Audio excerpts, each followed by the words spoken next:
What if ಒಂದು government, ಒಂದು ಸರ್ಕಾರ ಈ ರೀತಿ ರಾಷ್ಟ್ರೀಯ UPSC ಪರೀಕ್ಷೆಗಳಿಗೆ ತನ್ನ ರಾಜ್ಯದ ವಿದ್ಯಾರ್ಥಿಗಳನ್ನು ಟ್ರೈನ್ ಮಾಡೋದಕ್ಕೆ ಪ್ರಯತ್ನ ಪಟ್ಟರು ಅಥವಾ ಅದಕ್ಕೊಂದು ವ್ಯವಸ್ಥೆ ಮಾಡಿದ್ರೆ ಹೌ ಸಪೋರ್ಟಿವ್ ಅಂಥದ್ದು ಯಾವುದಾದ್ರೂ ರಾಜ್ಯದಲ್ಲಿ ಆಗ್ತಾ ಇದೆಯಾ? ಅಂದರೆ ಈಗ ಕರ್ನಾಟಕದಲ್ಲಿ ಬರೀ ಫಿನಾನ್ಷಿಯಲ್ ಸಪೋರ್ಟ್ ಅಲ್ಲ. ಎಸ್, ಕರ್ನಾಟಕದಲ್ಲಿ ಫೈನಾನ್ಷಿಯಲ್ ಸಪೋರ್ಟ್ಗೆ ಲಿಮಿಟ್ ಆಗಿದೆ ಆ್ಯಂಡ್ ಸ್ವಲ್ಪ ಕೋಚಿಂಗ್ ಇನ್ಸ್ಟಿಟ್ಯೂಟ್ ಜೊತೆ ಟೈಅಪ್ಪು ಮಾಡಿರ್ತಾರೆ. That is one good way. Especially social ಈ ಬ್ಯಾಕ್ವರ್ಡ್ ಕ್ಲಾಸಸ್ ಡಿಪಾರ್ಟ್ಮೆಂಟ್ ಅವರು ಭಾಳಷ್ಟು ಆ ಥರ ಪ್ರೋಗ್ರಾಮ್ಸ್ ಮಾಡಿದ್ದಾರೆ.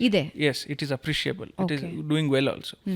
ಬಟ್ ಈ ಥರ ಈವನ್ ನಾರ್ತಲ್ಲಿ ಭಾಳಷ್ಟು ಇನ್ನೂ ಒಳ್ಳೆ ಪ್ರೋಗ್ರಾಮ್ಸ್ ಇದ್ದಾವೆ ವೇರ್ ಗೌರ್ಮೆಂಟ್ ರೆಸಿಡೆನ್ಷಿಯಲ್ ಪ್ರೋಗ್ರಾಮ್ಸ್ನ ಕ್ರಿಯೇಟ್ ಮಾಡಿ. ರೆಸಿಡೆನ್ಷಿಯಲ್ ಎಸ್, ಸೊ ಅಲ್ಲಿ ಭಾಳಷ್ಟು ಹೆಲ್ಪ್ ಸಿಗತ್ತೆ. Because ಡೆಲ್ಲಿನಲ್ಲಿ it is very difficult. ಒಂದು 1 BHK ಅಥವಾ ಒಂದು ರೂಮ್ಗೆ ಅಲ್ಲಿ 20-25 ಸಾವಿರ ಪ್ಲಸ್ ಮೆಸ್ ಫೀಸ್ ಭಾಳ ಕಾಸ್ಟ್ಲಿ ಆಗುತ್ತೆ. ಸೊ ಈ ಥರ ಗೌರ್ಮೆಂಟಿಂದ ಸಪೋರ್ಟ್ ಸಿಕ್ಕರೆ ಭಾಳಷ್ಟು ಹೆಲ್ಪ್ ಆಗುತ್ತೆ. ಆ್ಯಂಡ್ ಎಸ್, ನಾವು ಐ ಥಿಂಕ್ ಒಂದು ಸ್ಟೇಟ್ ಲೆವೆಲ್ ಗೌರ್ಮೆಂಟಿಂದ ಕರ್ನಾಟಕದಿಂದನೇ we can develop such model, residential in house coaching, ಒಳ್ಳೆ ಫ್ಯಾಕಲ್ಟಿನ ತಂದು we can do it yes at the government level also, or tie up with certain coaching institute and ಕೊಲಾಬ್ರೇಷನಲ್ಲೂ ಮಾಡ್ಬೋದು. Free of ಕಾಸ್ಟಲ್ಲಿ ಈ ರೀತಿಯ ಕೋಚಿಂಗ್ಸು ಕರ್ನಾಟಕದ ಮಟ್ಟದಲ್ಲಿ ಎಷ್ಟು ಪರ್ಸೆಂಟ್ನಲ್ಲಿ ಅವೈಲಬಲ್ ಇದೆ?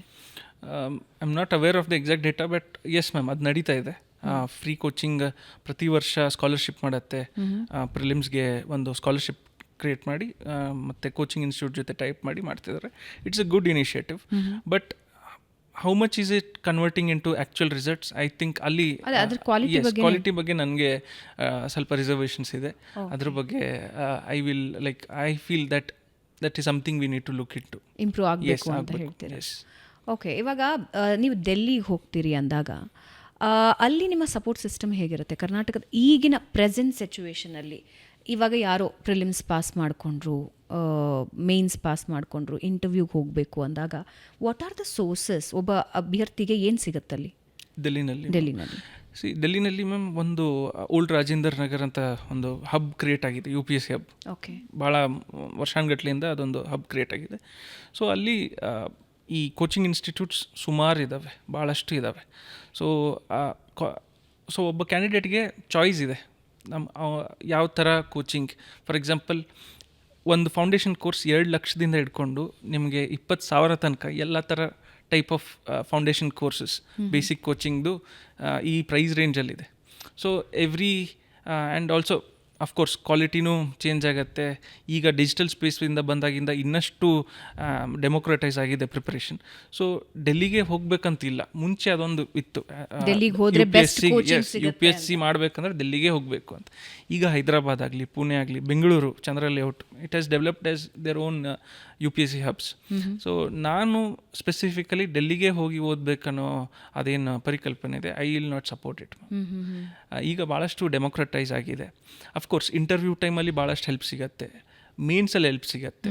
ಸೊ ನಾನು ಕೂಡ ಲಾಸ್ಟ್ ಅಟೆಂಪ್ಟಲ್ಲಿ ಮೇನ್ಸ್ಗೆ ಅಷ್ಟೇ ನಾನು ಡೆಲ್ಲಿಗೆ ಹೋಗಿದ್ದು. That was the first time ನಾನು ಡೆಲ್ಲಿಗೆ ಪ್ರಿಪರೇಷನ್ಗೆ ಅಂತ ಹೋಗಿದ್ದು, ಆ ಒಂದು 3 ತಿಂಗಳಿಗೆ. ಸೊ ಐ ಥಿಂಕ್ ಆ ಒಂದು ಫಿಕ್ಸ್ ಟೈಮ್ ಸ್ಲಾಟ್ಗೆ ಹೋದರೆ ಭಾಳಷ್ಟು ರಿಸಲ್ಟ್ ಸಿಗುತ್ತೆ, ರಾದರ್ ದೆನ್ ನಾನು ಫುಲ್ ಫ್ಲೆಜ್ಡ್ ಕೋಚಿಂಗೇ ಮಾಡಬೇಕು. Because Delhi weather is extreme cold, extreme heat. ಇಲ್ಲಿ ಎಸ್ಪೆಷಲ್ ನಮ್ಮ ಸೈಡಿಂದ ಹುಡುಗರಿಗೆ ಹೋದರೆ ಇಟ್ ಈಸ್ ವೆರಿ ಡಿಫಿಕಲ್ಟ್ ಆಸ್ಪಿರೆಂಟ್ಸ್ಗೆ. ಸೊ ಹೆಲ್ತ್ ಭಾಳ ಮ್ಯಾಟರ್ ಆಗುತ್ತೆ. So I feel Delhi is not the ಏನಂತಾರೆ ಎಂಡ್. ಭಾಳಷ್ಟು ಡೆಮೋಕ್ರಟೈಸ್ ಆಗಿದೆ.